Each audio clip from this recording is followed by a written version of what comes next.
주 예수 그리스도의 이름으로 하나님 말씀 증거하도록 하겠습니다.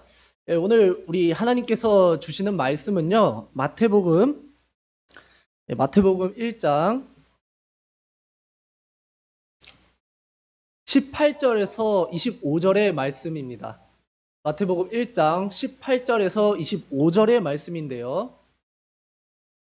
저와 한 구절씩 교독하도록 하겠습니다. 18절 예수 그리스도의 나심은 이러하니라. 그 모친 마리아가 요셉과 정혼하고 동거하기 전에 성령으로 잉태된 것이 나타났더니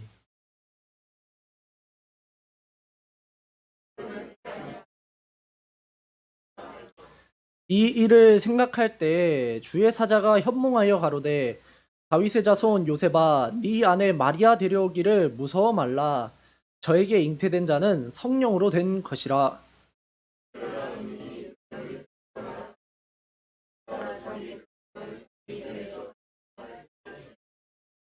이 모든 일에 된 것은 주께서 선지자로 하신 말씀을 이루려 하심이니라.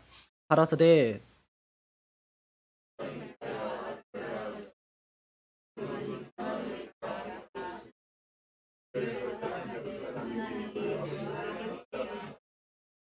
요셉이 잠을 깨어 일어나서 주의 사자의 분부대로 행하여 그 아내를 데려왔으나 아들을 낳기까지 동침치 아니하더니 나음의 이름을 예수라 하니라.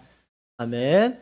오늘 우리 하나님께서 주시는 말씀은요, 이 일을 생각할 때라는 제목을 가지고 우리 다 같이 하나님 말씀 듣도록 하겠습니다. 영국에 이제 한 유명한 교수님이 계셨다고 합니다. 이 교수님은 영국의 케임브리지 대학 아주 유명하지 않습니까? 그 대학의 교수였는데 잠깐 이제 휴가가 되어서 고향으로 내려갔다고 합니다. 그래서 고향에서 이 사과나무 아래에서 쉬고 있었는데 한 2년 차 쉬던 날에 갑자기 사과가 떨어지는 것을 이렇게 보게 됩니다. 그리고 굉장히 궁금했대요. 아니, 사과가 위로도 갈 수도 있잖아요? 왼쪽, 오른쪽으로도 갈 수 있는데 왜 하필 땅으로부터 수직으로 떨어지냐라는 것입니다. 이 교수님은 아주 유명한 과학자이죠. 우리가 잘 알다시피 이제 아이작 뉴턴이라는 사람이 이 사건을 통해서 만류 인력에 대한 이제 생각을 하게 되었다고 합니다. 이 이야기가 진실인지 가짜인지는 모른대요, 사실. 아무튼 중요한 거는요. 우리가 보통 사과가 떨어질 때 그런 생각을 합니까? 보통은 안 합니다. 저도 총회에 갔는데 제 차를 감나무 밑에 뒀는데 감이 수두룩하게 떨어지더라고요. 차가 굉장히 더러워졌습니다. 저는 그때 왜 수직으로 떨어지지 이런 생각 하나도 안 하고 감나무를 이제 애써 원망했던 기억이 있습니다. 보통 사람은 그렇게 생각 안 합니다. 그런데 이 뉴턴이라는 과학자는 이제 그런 생각을 했죠. 그래서 같은 것을 봐도 사람에 따라 다르게 보일 수 있다라는 것이 있습니다. 뉴턴이 이런 말을 했을 때 사람들은 뉴턴을 좋게 말하면 창의적이다라고도 말할 수 있겠지만 또 이상한 놈이다라고 말했을 것 같아요. 그런데 실제로 이제 몇백 년이 지나서는 그의 말이 그때에도 인정됐지만 오늘날 더더욱 사실이지 않습니까? 오늘날 우리가 이 세상을 살아가면서요, 굉장히 다양한 이 현상들을 만납니다. 굉장히 다양한 상황을 만나게 됩니다. 사실 우리만 그런 게 아니라 모든 사람들이 그래요. 그래서 열심히 살아가다 보면 항상 땀을 흘리면 거기에 맞는 합당한 보상이 있어야 되잖아요. 우리가 보통 생각하는 사고로 생각하면. 근데 인생이 그렇습니까? 내가 굉장히 노력하고 굉장히 땀을 흘렸는데 그만큼의 보상이 정말 공의롭게 들어옵니까? 꼭 그렇지만은 않아요. 그렇죠? 어느 날은 내가 정말 잘 살아가고 있다가도 갑자기 이해할 수 없는 일들을 막 만납니다. 난 분명 착한 의도로 했는데 결과가 굉장히 안 좋게 끝나고 결국은 뭐 집도 잃어버리시는 분도 계시더라고요. 그래서 요즘 그 미국 사회에서는 집회도 못 죽게 합니다. 이 지폐가 왜 떨어졌지? 내가 이거를 누군가 이걸 찾아줘야겠다 만지는 순간 거기 지폐에 예, 굉장히 그 독성 물질을 발라놔서 마비를 시킨다고 합니다. 굉장히 나쁜 짓을 하는 것입니다, 사람들이. 이 사람 분명 선한 의도로 했는데 결과가 그럴 때가 있다라는 것입니다. 이처럼 우리 사람은 살아가면서 굉장히 다양한 상황들을 예기치 못하고 의도치 않고 원하지도 않는 상황을 만날 때가 많다라는 것입니다. 이런 상황들에 대해서 세상에서 성공했다는 멘토부터 시작해서 우리 주변에 있는 동네 아저씨들까지 다 같이 입을 모아 하는 말이 인생은 원래 그렇다 이렇게 이야기하는 경우가 많습니다. 정말 인생은 원래 그런 것일까요? 네. 오늘 우리가 하나님 말씀을 읽었는데 우리가 익히 잘 알고 있는 내용의 말씀입니다. 이제 유대인의 한 이제 청년이었던 이 요셉과 마리아가 약혼을 했는데 이제 정말 요셉의 인생에서 정말 스펙타클한 정말 이런 일이 어떻게 발생하지? 라고 싶을 듯한 상황이 벌어졌습니다. 그래서 오늘 이 말씀을 통해서 이 젊은 청년인 요셉의 관점에서 이런 상황을 어떻게 하나님 앞에서 잘 헤쳐나갔는지를 보고 우리도 이런 상황을 만났을 때 요셉처럼 생각할 줄 알고 그 속에 하나님의 인도하심을 받는 신앙을 깨닫고 그렇게 살아가는 이런 다짐의 시간이 되기를 원합니다. 먼저 18절의 말씀을 다시 보시면요. 18절을 제가 읽도록 하겠습니다. 18절. 예수 그리스도의 나심은 이러하니라. 제가 어제 설교로 했었는데 이제 위에 설명을 하기 위해서 왜 처녀가 잉태되어야만 하는가에 대해서 이제 이야기를 하는 내용이 이제 시작이 되는 겁니다. 예수 그리스도의 나심은 이러하니라. 이 말에도요. 요셉이 낳았다는 말 하나도 없습니다. 그런데 그 모친 마리아가 요셉과 정혼하고 약혼했다라는 것입니다. 결혼을 약속하고 동거하기 전에 성령으로 잉태된 것이 나타났더니 이제 원래 그 가장 20대 때 젊을 때 가장 행복한 것 20대가 즐거운 이유는 뭐 많은 이제 심리학자도 그렇게 얘기하더라고요. 사실 그 사람들이 똑똑해서가 아니라 사실 우리 모두가 다 압니다. 왜 젊음이 좋은 이유 중 하나가 무엇입니까? 사랑이라는 그 감정 아닙니까? 그것을 나눌 수 있다라는 그것이 정말 행복한 때예요. 사실 이것은 전문가이든 전문가가 아니든 사실 모든 사람들이 다 경험하고 너무나 잘 아는 사실입니다. 요셉이라는 청년, 이 유대인 청년도 마찬가지였을 거예요. 유대인이라는 이 청년이 이제 때가 되어서 이제 결혼을 하려고 이 마리아라는 이제 여인과 함께 약혼을 했는데 마리아가 어떻게 됐습니까? 어느 날 갑자기 임신을 한 상태에서 나타난 것이에요. 그런데 이 마리아가 이제 임신을 했는데 마리아가 바람을 핀 겁니까? 아니죠. 우린 잘 압니다. 그렇죠? 그렇다 해서 이 요셉과 동침을 했습니까? 그것도 아니에요. 그러니까 분명 마리아가 자초지종 설명했을 것입니다. 내가 이런 일이 있어가지고 지금 이렇게 배가 불렀다. 근데 요셉이 참 이거를 받아들이기가 쉬웠을까요? 먼저 우리가 고민해야 될 것은 어떻게 처녀가 잉태되냐는 거예요. 이게 설명이 되는 일이라는 거예요. 예.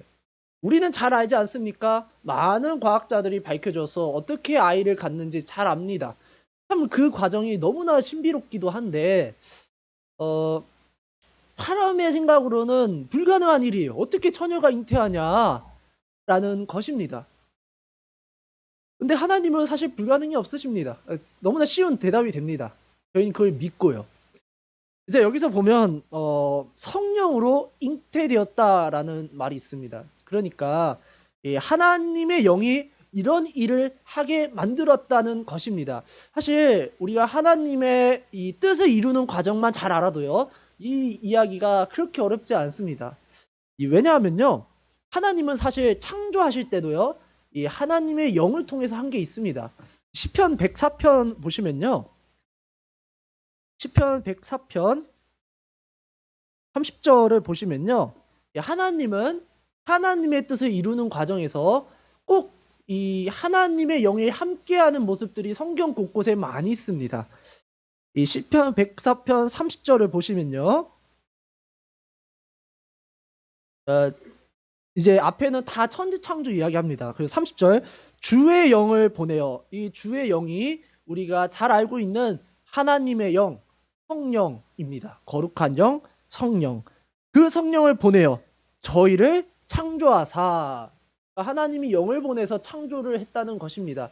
그래서 사실 이 교회의 비밀 중 하나가 오늘날 그리스도 안에서 우리가 또 창조된 것입니다. 그래서 신약 성경에 보면 보라 옛것은 지나갔고 너희들은 새로운 피조물이다 이런 말이 나오는 이유가 그리스도 안에서 태초의 이 교회 안에서 하나님의 영인 성령을 통해서 우리가 창조된 것입니다. 계시록이 그래서 창조가 그런 의미로 봐야 계시록이 이해가 됩니다.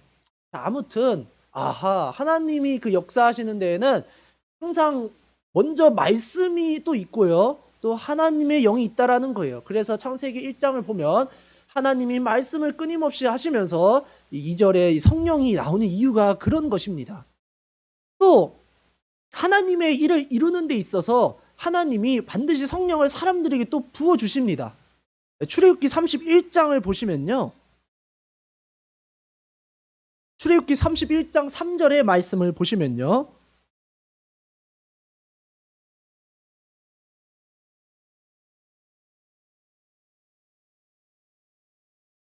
하나님의 신을 그에게 충만하게 하여 이제 불살렐과 오홀리압을 이제 성막을 만드는 데 있어서 부르시는데 그들에게 하나님의 영인 성령을 충만하게 주십니다. 그 목적이 6절에 나옵니다. 6절을 보시면요. 후반절에 보면 그들로 내가 네게 명한 것 하나님의 말씀 하나님의 뜻 그 명한 것을 다 이루게 하려고 성령이 필요하다라는 것입니다. 사실 그 성막 기구를요 좀 설명이 안 되는 게 굉장히 많습니다. 그래서 이제 저는 이제 이거 역시 성령이 필요하구나. 인간의 지혜로 할 수 없는 일이 굉장히 많습니다. 자, 아무튼 성령은 결국 성령이라는 것을 하나님이 보내주시는 이유는 하나님의 뜻을 이루는 것입니다. 그렇기 때문에 우리가 읽었던 마태복음 1장 18절에서 하나님의 영을 보내셔서 그 성령이 마리아를 잉태하겠다라는 것입니다. 굉장히 끝이에요. 이게 끝입니다. 단순해요. 거기에 무슨 과학적 뭐가 있고 상상의 나라를 펼치는데요. 다른 사람들은 아무런 의미 없습니다. 성령이 하면 가능합니다. 누가복음 1장 35절을 보시면요. 더 자세하게 나와 있는데요. 누가복음 1장 35절을 보시면요.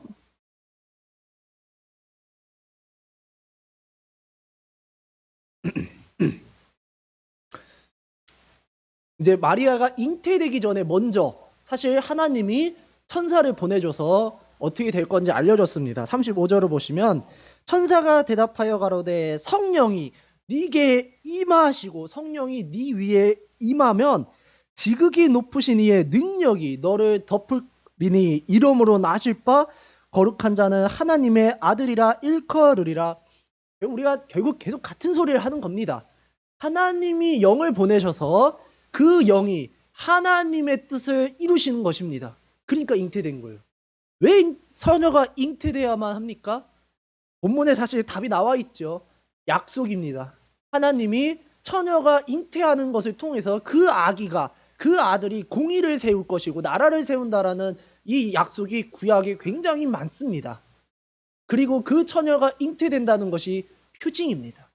하나님이 함께 하시고 하나님이 역사하시는 증거로 보여준다라는 것입니다.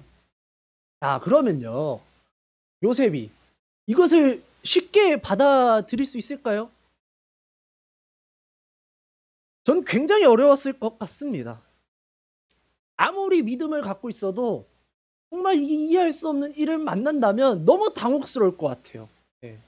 그리고 특별한 관계지 않습니까? 마리아와 요셉은 서로 결혼을 약속했어요. 근데 어느 날 갑자기 배가 불러온 마리아가 이런 이야기를 했지만 믿기도 어렵고 무슨 생각이 많이 들겠습니까?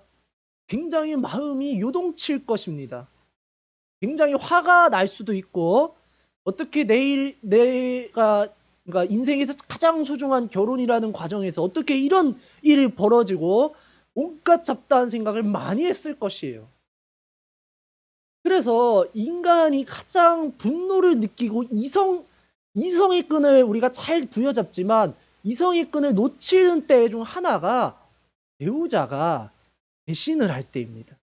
왜냐하면 배우자는 가장 언약의 관계에서 믿고 의지하는 존재인데 그 믿음을 깨버리는 거거든요. 그러니까 머리가 돌 수밖에 없는 것입니다. 그래서 바람핀 현장에서 안 좋은 사건들이 일어나는 범죄 현장들 저희가 많이 접하잖아요. 이성을 잃어버리니까요. 그러니까 하나님이 얼마나 이스라엘 백성들이 언약을 어길 때 얼마나 화가 나시겠어요. 근데 하나님 참 자비로우세요.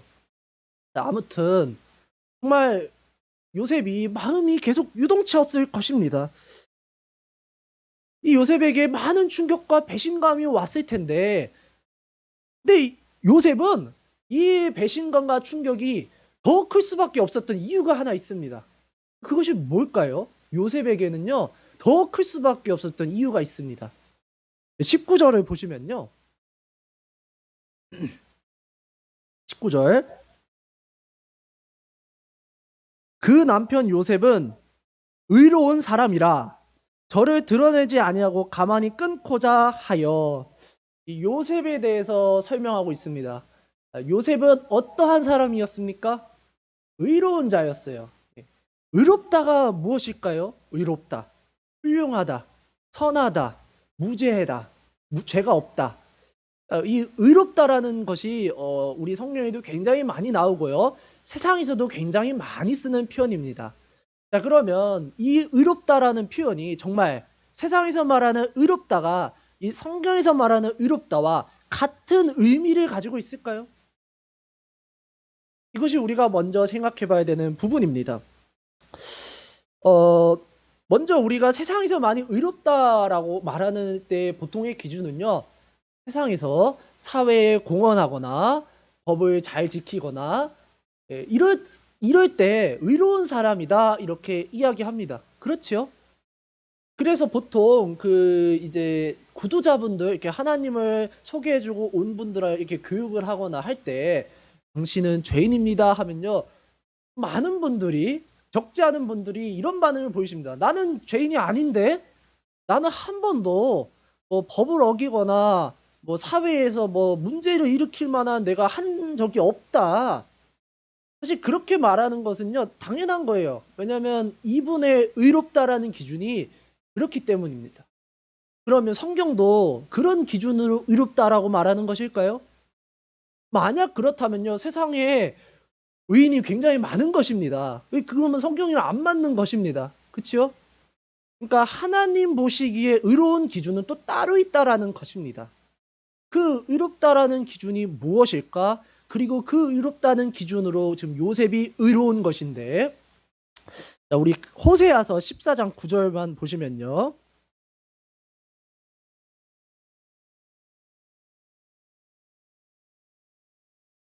호세아 14장 9절의 말씀 보시면요.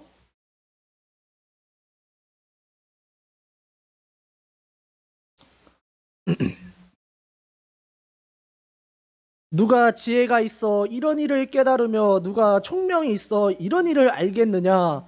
여호와의 여호와의 길은 정직하니 의인이라야 그 도에 행하리라. 그러나 죄인은 그 도에 거쳐 넘어지리라. 아, 여기 명확한 기준이 나옵니다.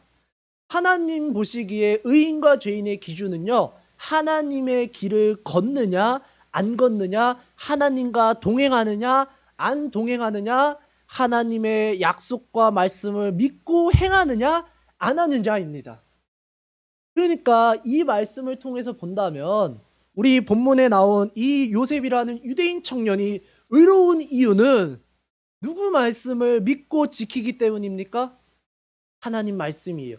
그러니까 하나님의 말씀, 율법, 성경인 이 토라를 믿고 따랐던 아주 신실한 청년이었다는 것입니다.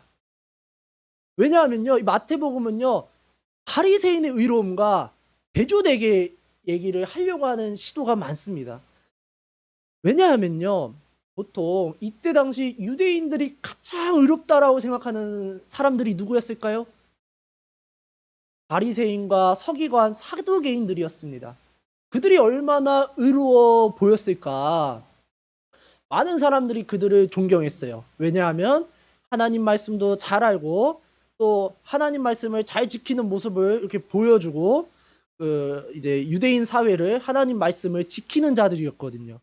그러니까 그들이 가장 의로웠습니다. 그래서 유대인들의 눈에는 의로운 자 하면 역시 저기 있는 저 바리새인이야, 저기 회당에서 우리를 가르쳐 주시는 뭐 저 바리새인이야, 저 서기관이야, 그게 의로운 사람이었어요.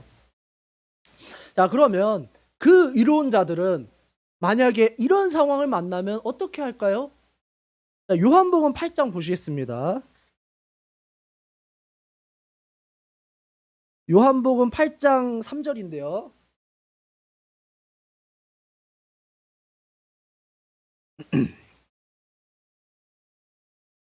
삼절 서기관들과 바리새인들이 가장 의롭다는 자들입니다. 간음 중에 잡힌 여자를 끌고 와서 가운데에 세우고 예수께 말하되 선생이여 이 여자가 간음하다가 현장에서 잡혔나이다. 모세는 율법에 이러한 여자를 돌로 치라 명하였거니와 선생은 어떻게 말하겠나이까. 이 바리새인과 서기관들이 간음한 여자를 잡아다가 뒀어요. 우선 이 하나님의 말씀 율법에 이런 자를 돌로 쳐 죽이라. 신명기 22장에 분명 있는 하나님 말씀입니다. 얼마나 의로워요, 그쵸? 하나님 말씀을 지키는 것을 지금 지키는 거잖아요. 하나님 말씀을 지키는 것을 모든 사람들한테 다 보여주고 있어요. 하나님의 공의로움을 이게 지금 나타나고 있는 것입니다. 바리새인과 서기관들이. 이들이 그렇게 의로운데 그러면 본문 말씀에 요셉은 의로운 자였는데 어떻게 행동합니까? 요셉은 완전 다릅니다. 저를 드러내지 아니하고 가만히 끊고자 했습니다. 왜 그랬을까요? 이 요셉이 의롭다라고 말하는 이유는요, 하나님의 그 말씀과 하나님의 뜻을 더 잘 알았기 때문입니다. 왜 그런 율법을 줬는지 요셉은 잘 알았던 청년이라는 거예요. 바리새인과 서기관들의 문제는요, 하나님의 뜻을 몰랐던 것입니다. 하나님 말씀은 잘 분석하고 공부하고 연구하고 했지만 그 속에 담긴 사랑과 생명의 소중 이런 거를 몰라요. 그리고 드러내는 행위에 굉장히 집중했어요. 그런데 요셉은요, 그런 자들과 달랐어요. 드러내지 않고 가만히 있었어요. 그리고 그냥 없던 일로 하자 하고 조용히 넘어가려 했습니다. 왜냐하면 사회에서는 분명 누가 죄인 취급당하겠습니까? 마리아였어요. 그리고 만약에 요셉이 이 사실을 드러냈으면 요셉은 유대인 사회에서 의로운 자가 됩니다. 나는 요새 율법대로 간음한 여자를 신고했고 돌로 쳐 죽였다. 이게 얼마나 하나님 말씀을 참 잘 지킨 거 아니냐? 요셉은 하나님의 진짜 뜻을 잘 아는 하나님과 관계가 정말 잘 형성된 참된 믿음을 가진 신실한 청년, 의로운 사람이었어요. 이게 요셉이었습니다. 그런데 하나님도 잘 믿고 하나님도 이렇게 관계가 좋은데 이 요셉의 삶에서 어떤 일이 벌어진 거예요? 어떻게 보면 이제 한 번의 실패라고도 말할 수 있을 거예요. 어떻게 보면 왜 내가 하나님 믿음 안에서 이렇게 결혼하려고 잘 준비했는데 왜 이럴까? 뭘까? 우리가 세상을 살아가면서요, 사실 많은 걸 경험하지 않습니까? 우리는 하나님 자녀입니다. 하나님을 믿고 하나님을 섬기려고 늘 시간을 내서 교회에 오고 하나님의 말씀을 사랑하고 하나님께 더 나아가려고 노력해요. 그런데 우리 인생이 늘 평안합니까? 가끔 우리 인생에서도 이해할 수 없는 어려움들이 찾아와요. 내가 이렇게 하나님 잘 믿고 잘 섬기고 했는데 내 병은 더 악화가 되고 왜 내 경제적 상황은 더 어려워지고 왜 나는 또 시험에 떨어지고 어떻게 내 삶에 하나님을 내가 이렇게 의롭게 믿고 살아가려는데 왜 이런 일이 나에게 오냐는 거예요. 가끔은 하나님 말씀 지킬 때 억울할 때가 있어요. 그렇잖아요? 왜냐면 사회는 하나님 안 믿거든요. 그래서 내가 하나님 믿어서 내가 안식일 지켜야 됩니다. 어쩔 수 없습니다. 하고 나오면요. 나한테 불이익이 와요. 가끔은 솔직히 말해서 억울할 때도 있어요. 그렇지 않습니까? 다 그런 경험들이 다 있으실 거예요. 말만 안 했을 뿐이지. 물론 말하면 안 되지요. 하나님한테 이제 그런 억울함을 호소할 수는 있습니다. 하나님 나 억울해요. 내가 왜 이렇게 어려움이 나에게 있습니까? 내가 이렇게 의롭게 살려고 하는데. 그것이 바로 이 의로운 청년, 유대 청년이었던 요셉에게 벌어진 일이었습니다. 이해할 수도 없고 마리아가 믿을 수 있을 것 같기도 하고 모르겠고 어떻게 이런 일이 가능할까? 임신했다는데. 우리는 그러면 그런 상황을 만났을 때 어떻게 해야 할까? 이것이 중요하지 않습니까? 만약에 이런 현상을 이 세상 사람들, 이 동네 아저씨들처럼 원래 인생은 그런 거야. 네가 생각하는 것만큼 인생은 순탄치 않고 운도 없고 재수 없으면 그런 일도 만나는 거야. 우리가 그렇게 생각을 해야 할까요? 같은 것을 봐도 똑같이 생각하면 그 사람들처럼 내가 이번엔 재수가 없었나 보지. 이번에는 좀 운이 안 좋았나 보지. 원래 인생은 그래. 이렇게 치부하면 우리와 세상 사람과 도대체 뭔 차이가 있겠습니까? 그래서 우리는 이러한 상황을 만났을 때 어떻게 생각하고 어떻게 보느냐가 결정적인 역할을 할 수 있다는 것입니다. 그래서 이 의로운 청년 요셉이 한 행동이 무엇이냐? 20절인데요. 20절 말씀 보시면요. 20절 말씀. 이 일을 생각할 때 주의 사자가 현몽하여 가로되 다윗의 자손 요셉아 네 아내 마리아 데려오기를 무서워 말라. 저에게 잉태된 자는 성령으로 된 것이라. 의로운 요셉이 이해할 수 없고 열심히 하나님 믿고 살아가는 속에서 만난 어려움을 만났을 때 한 행동이 무엇입니까? 생각했다라는 거예요. 도대체 왜 내 삶에 이런 일이 있을까 하고 생각한 거예요. 이것이 정말 중요합니다. 이 생각했다라는 것은 결국 하나님 안에서 하나님의 뜻을 찾은 것이지요. 혹시나 내가 잘못을 하나님 옆에 죄 지은 것이 있었던 건 아닐까? 혹은 하나님이 이 일을 통해서 하려고 하시는 무언가가 있는 건가? 고민했다라는 거예요. 요셉은 원망하거나 낙심하거나 실망하지 않았어요. 하나님께 전혀 그런 것을 보이지 않았습니다. 하나님의 나에게 이런 상황을 주신 하나님을 믿고 생각했다라는 거예요. 왜 내 삶에 이런 일이 있을까? 이 생각을 할 때 누가 나타납니까? 하나님이 천사를 보내주셔서 이 주의 사자, 한 아동부가 이 말씀을 보고 사자를 그려왔대요. 이제 귀여운 이제 아이죠. 예. 자, 아무튼 천사가 꿈에 나타나서 이 뜻을 말해줘요. 21절. 아들을 낳을 것이다. 천사가 계속 말하는 것입니다. 이름을 예수라 하라. 이는 그가 자기 백성을 저희 죄에서 구원할 자이심이라 하니라. 22절. 이 모든 일에 된 것을 이제 설명을 하는 것입니다. 천사가 말하는 건 아닙니다. 이 모든 일에 된 것은 주께서 선지자로 하신 말씀을 이루려 하심이니 가라사대 보라 처녀가 잉태하여 아들을 낳을 것이요 그 이름을 임마누엘이라 하리라 하셨으니 이를 번역한즉 하나님이 우리와 함께 계시다 함이라.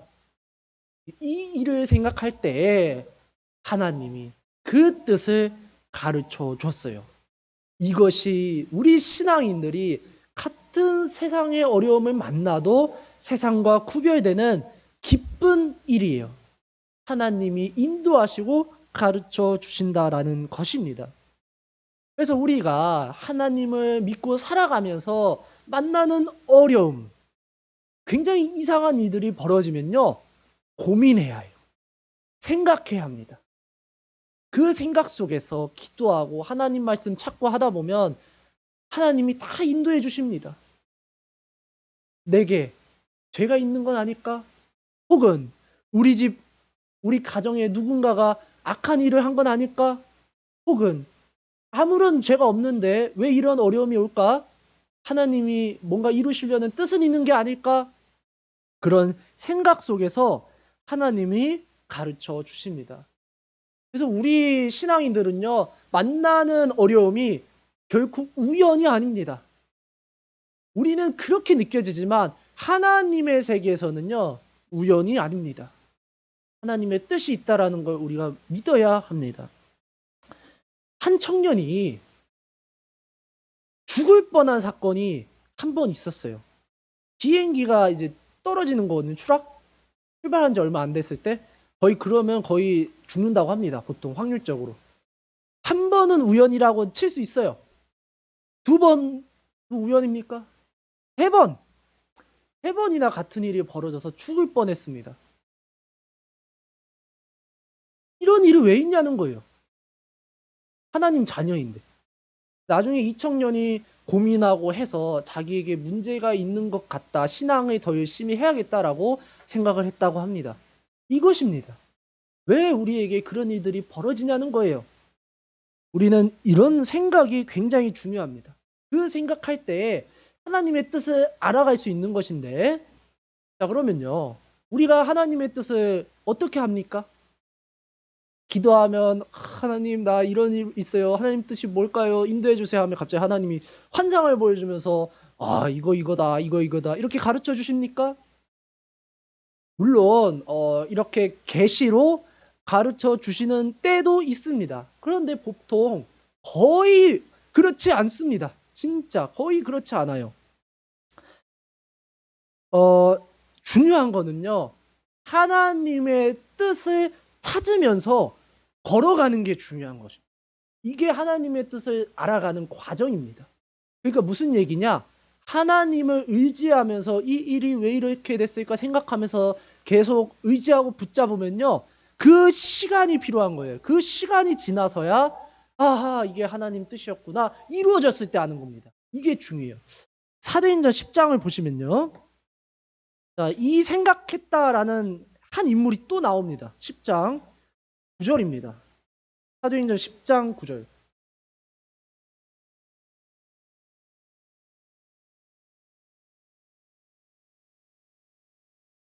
19절입니다. 베드로가 그 환상에 대하여 생각할 때에 성령께서 저에게 말씀하시되 두 사람이 너를 찾으니 우리가 이 이야기를 잘 압니다. 유대인인 베드로 입장에서 어떻게 이방인이 구원받을 수 있냐? 하나님이 환상을 여러 번 보여주시고 똑같이 생각한 거예요. 이런 일이 어떻게 있냐는 거예요. 부정한 걸 어떻게 먹을 수 있냐는 거예요. 근데 하나님이 그 다음 뜻을 알려줍니다. 백부장 고넬료가 너를 찾는다. 그 사람에게 가라. 베드로가 바로 그 뜻을 알았을까요? 하나님이 이방인 구원한다라는 뜻을 알았을까요? 아닙니다. 나중에 후반절 갔을 때 44절에 성령이 내리는 걸 보고서 아는 거예요. 그러니까 생각하고 하나님의 인도를 받고 나서 드디어 그 하나님의 뜻이 이루어지는 걸 봤어요. 이방인들이 성령 받는 걸 보고 하나님의 뜻이 명확해진 거예요. 이 이방인들이 하나님이 또 구원하시려 하는구나. 그리고 세례를 줍니다. 그러니까 하나님의 뜻을 생각하고 고민하는 과정 속에는요. 시간이 필요하고 하나님의 뜻의 이루어짐이 필요합니다. 그때서야 우리는 이렇게 말할 수 있습니다. 내가 그때 이런 일을 만난 거는 하나님이 이런 것을 행하기 위함이었다. 이건 하나님 뜻이었다. 이것은 우리가 시간 속에 살아가는 우리들에게 어쩔 수 없는 이 시간의 흐름이 필요하다라는 거예요. 요셉도 마찬가지였습니다. 요셉이 애굽에 팔려간 거 하나님 뜻이었잖아요. 우리는 쉽게 얘기하잖아요. 왜? 결과를 다 아니까. 그런데 요셉은 그렇게 생각했을까요? 아닙니다. 근데 요셉은요, 하나님을 원망하거나 실망하거나 하나님을 버리지 않았어요. 끝까지 하나님의 인도하심을 찾았습니다. 하나님의 뜻을 찾았어요. 언제 그 뜻을 알게 됩니까? 형들이 찾아왔을 때, 자기 앞에서 절하는 걸 봤을 때, 그 결과가 나타났을 때 하나님의 뜻이었다라는 것을 압니다. 그리고 나중에 울잖아요. 그리고 뭐라고 고백합니까? 그때서야 고백할 수 있는 겁니다. 하나님이 나를 먼저 보내신 거다. 하나님의 뜻이었다. 다윗도 마찬가지십니다. 다윗이 하나님께 이 선택받아 기름 부음 받아 왕이 되기로 했어요. 다윗은 한 번도 내가 왕 될 사람이야, 내가 왕이야, 내가 하나님께 택함 받았다라고 말한 적이 없습니다. 단 한 번도 성경에. 근데 다윗의 인생이 어떻게 됩니까? 맨날 도망 다녀요. 맨날 죽을까봐 도망 다니고 미친 척도 하고, 어쩔 때는 동족들을 죽여야 돼야 하는 상황도 오고, 또 자기가 또 배신당해서 죽을 뻔하기도 하고, 똑같은 유다 지파한테 동족들에게도 배신당하고. 다윗이 억울할 것 같아요. 근데 나중에 그 뜻이 무엇입니까? 사무엘하 2장에서 나타나지 않습니까? 사람들이 그 다윗의 인생을 모두 다 보고 모든 지파가 다윗을 인정할 수밖에 없었어요. 네가 진짜 왕이다. 그러니까 사울 왕과 달라요. 사울은요, 지파에 있는 사람들이 하나님의 그 과정 없이 자기들이 인정한 거고요. 다윗은요, 하나님이 그런 상황을 만들어서 다윗은 선하고 믿음 있고 하나님이 함께 하시는 진짜 지도자다, 인정하게 만들었어요. 그리고선 스스로 찾아옵니다. 지파들이. 너가 우리의 왕이다. 그리고 다윗은 왕이 된 겁니다. 다윗은 스스로 왕이 되려고 한 적이 없어요. 그때서야 다윗이 알았겠죠. 하나님이 나에게 이런 어려움들을 주신 데에는 시간이 흘러서 그 뜻을 깨달았겠죠. 오늘날 우리가 신앙생활 하면서 어려움을 만나고 하나님의 뜻을 찾아갔을 때 하나님의 말씀을 의지하고 가면서 살아가면요, 반드시 하나님 인도해 주십니다. 그리고 때가 됐을 때 깨달을 거예요. 그것이 우리가 가져야 할 믿음입니다. 그래서 요셉이 나중에 두려워했지만 이 말씀을 믿고 진짜 마리아를 데려오고 동침하지 않고 이제 아들을 낳았고 그 아들의 이름을 예수라 붙였습니다. 그리고서 나중에 요셉이 이 아이가 자라는 것을 보면서 더 명확해졌을 거예요. 진짜 이 아이는 하나님의 뜻으로 태어난 자이고 나중에는 이분이 하나님이다 라는 것을 알았을 것입니다. 자, 그러면 우리가 여기서 먼저 짚고 넘어가야 될 게 하나 있는데요. 요셉이 하나님의 뜻을 받는 방법이 꿈이었습니다. 그렇죠? 그럼 오늘날 우리도 꿈 많이 꾸잖아요. 그러면 모든 꿈이 다 하나님께로부터 오는 걸까요? 아닙니다. 고린도후서 11장 4절을 보면요. 고린도서 11장 14절입니다.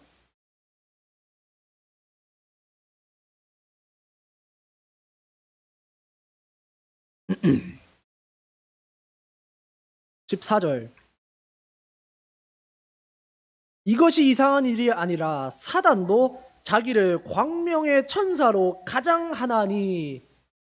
이제 가장이라고 하니까 뭔가 이렇게 입는 이런 느낌이잖아요. 무슨 뭐 특수부대들이 숨으려고 위장하는 이런 느낌인데 그게 아니라 변형이라는 뜻입니다. 원문은 완전히, 그러니까 외적으로 완전히 변형이 돼서 와요. 그러니까 사단이 천사처럼 광명하게 나타나는 게 이상한 일이 아니다. 그러니까 이게 뭐냐면 놀랍고 기적고 경이로운 일이 아니다, 당연한 거라는 거예요. 이것이 이해가 안 되면 너무나 쉽게 이해하는 방법이 있습니다. 여러분 여러분 사기꾼들이 나 사기꾼이야 하고 옵니까? 아니에요. 사기꾼들 인상 보면요, 굉장히 착하고 말빨이 장난이 아니에요. 굉장히 선하고 굉장히 의로운 사람인 척합니다. 근데 알고 보니까 누구예요? 속이 새까만 사기꾼이라는 거예요. 천사도 마찬가지입니다. 골로새서 2장에 보면요, 천사 숭배를 경고해요. 너희가 천사라고 착각하는 그 광명의 천사들 숭배하는 거 의미 없다라는 거예요. 왜? 사람들이 얼마든지 그렇게 해서 나타난다라는 것입니다. 그래서 우리가 뭐 미디어나 매스컴의 영향을 받아서 뭐 천사는 막 확 날개가 있고 막 빛나고 악마는 맨날 뿔 달려 있고 검고 그런 게 아니라는 거예요. 그래서 보통 이제 꿈을 꾸셔서 하나님의 예언을 받았다, 하나님의 뜻을 받았다 하시는 분들의 항상 그런 거 아닙니다. 항상 다 그게 잘못된 건 아닌데, 근데 너무나 많은 경우가 알고 보니까 사단이었어요. 그래서 교회 안 나오게 되신 분도 있고 사령이 역사하신 분도 있습니다. 그러면 왜 요셉은 그 꿈을 꿨는데 왜 하나님의 주신 계시고 이걸 믿고 행했냐는 거예요. 이게 중요하죠. 마태복음 1장 다시 가보시면요. 이 요셉이 이 꿈을 꿨는데 믿을 수밖에 없었던 이유가 있었는데 그 이유가 무엇이냐? 20절에 다윗의 자손이라는 것입니다. 왜? 분명 메시아는 누구 자손으로 와야 합니까? 이 말씀을 근거하여 얘기했거든요. 그리고 이제 그 근거가 23절이죠. 그렇죠? 그러니까 이 천사가 전에 천사로 추정되거나 천사가 보냈다 해도 하나님의 말씀을 근거하고 하나님의 뜻을 맞아야 된다라는 거예요. 그랬을 때 이것을 믿고 천천히 행하는 것입니다. 이것이 중요합니다. 그래서 예수님도요. 시험 받으실 때 마태복음 4장 가보시면요. 바로 앞이죠. 4장 한번 가보시면요. 사단이 하나님 말씀으로도 시험합니다. 6절에 보면요. 가로되 네가 만일 하나님의 아들이로든 뛰어내리라 기록하였으되 이 사단이 그 다음에 얘기한 말씀이 시편에 있는 말씀입니다. 와, 사단이 누구 말씀으로도 시험해요? 하나님 말씀으로 시험합니다. 그러니까 하나님 말씀을 어떻게 해야 합니까? 잘 알아야 돼요. 잘 이해해야 돼요. 수많은 수많은 하나님을 믿는 사람들이 굉장히 많아요. 그러니까 기독교, 개신교, 그러니까 카톨릭, 이슬람도 하나님 믿습니다. 알라라고 부를 뿐이지. 다 하나님 믿어요. 유대교도 하나님 믿지 않습니까? 근데 다 공통되게 뭘 가지고 믿어요? 성경이에요. 왜 그들이 우리는 이해 안 되잖아요. 저기 어떤 그 새로운 새 하늘과 새 땅, 그 코로나 때문에 아주 히트를 치지 않았습니까? 뉴스에서. 그분도 하나님 말씀 가지고 하거든요. 사단도 마찬가지예요. 그러니까 우리가 모든 꿈이 다 하나님으로부터 오는 건 아니다. 제일 중요한 거는 하나님의 말씀을 가지고 이게 옳은가 안 옳은가를 봐야 돼요. 그리고 하나님의 말씀을 정확하게 이해해야 합니다. 그러기 위해서는 우리가 성경을 잘 알아야 되고 의로운 하나님과 정말 깊은 관계가 돼야 됩니다. 어떻게 요셉은 그게 됐을까요? 19절에 나와 있죠. 요셉은 어떤 사람이니까? 의로운 사람이었어요. 이 시대에 그 누구도 깨닫지 못했던 하나님의 진정한 율법의 의미, 사랑의 실천을 알 정도로 하나님과 가까운 자였다라는 것입니다. 그렇기 때문에 요셉이 하나님의 뜻을 말씀을 통해서 생각하고 하나님의 인도하심 속에서 깨달아서 이 마리아를 데려오고 예수를 다윗의 이 가문, 유다 가문으로 키우게 됩니다. 사랑하는 성도 여러분들, 오늘날 우리가 하나님을 믿고 살아가면서 참 많은 일들을 겪어요. 그렇죠? 저도 겪어요. 참 우리가 하나님 열심히 믿고 하나님 정말 사랑하고 정말 의지하잖아요. 근데 항상 기쁜 일만 있는 게 아니에요. 슬프고 힘들고 억울할 때도 있어요. 심지어. 그럴 때 우리가 뭘 해야 합니까? 원망하면 안 되고 실망해서도 안 됩니다. 하나님을 믿고. 왜? 하나님이 나를 인도하시잖아요. 하나님 선하시잖아요. 나에게 생명의 길로 인도하시잖아요. 하나님 그런 분이십니다. 하나님께서는 우리를 악의 구렁텅이로 던지려고 하시는 분이 전혀 아니에요. 어린 아기들이 그 실험을 했대요. 그러니까 실험을 했는데 투명한 이제 아크릴판, 이제 아크릴판 이 가운데 다리처럼 두고 아이를 여기다 두고 엄마가 여기서 아이를 부르는 실험을 해봤대요. 실험. 그러면 아기가 이게 이제 아크릴판은 이제 높이가 있다 보니까 낭떠러지처럼 아기들은 보이잖아요. 근데 아크릴판이 있다라는 개념을 아직 애들은 잘 모르잖아요. 아기들이니까 갓난 아기들. 그럼 이 아기가 과연 이것을 건널 수 있을까? 그래서 건너서 엄마 품으로 갈 수 있을까? 이 실험을 했답니다. 근데 엄마의 표정에 의해서 달라진대요. 그러니까 엄마가 표정이 안 좋으면요, 그것을 보고 무서워서 안 건넌대요. 그런데 엄마가 웃고 그러면 아기가 그것을 통해 믿어가지고 그냥 걸어간답니다. 그러니까 성경에도 그러잖아요. 이 어린아이가 유치원 이런 애들이 아니라 갓난아기 말합니다. 성경의 원문을 보면 갓난아기와 같은 믿음이 이런 게 아닐까? 하나님이 말이면 다 믿는. 전 그렇게 믿습니다. 그래서 우리가 믿는 하나님은요, 절대 우리를 멸망의 길로 가거나 무너뜨리려는 분이 아니에요. 인도하시고 하나님의 뜻을 우리 삶을 통해서 이루려는 분입니다. 그것을 믿고 천천히 나아가고 했을 때 생각하면요, 반드시 하나님이 인도해 주셔서 나중에 그 하나님의 뜻이 무엇인지를 가르쳐 줄 것입니다. 그래서 우리도 그런 어려움을 만났을 때 생각하시는 신앙을 가지시기를 예수 그리스도 이름으로 축원드립니다. 네, 우리 다 같이 찬양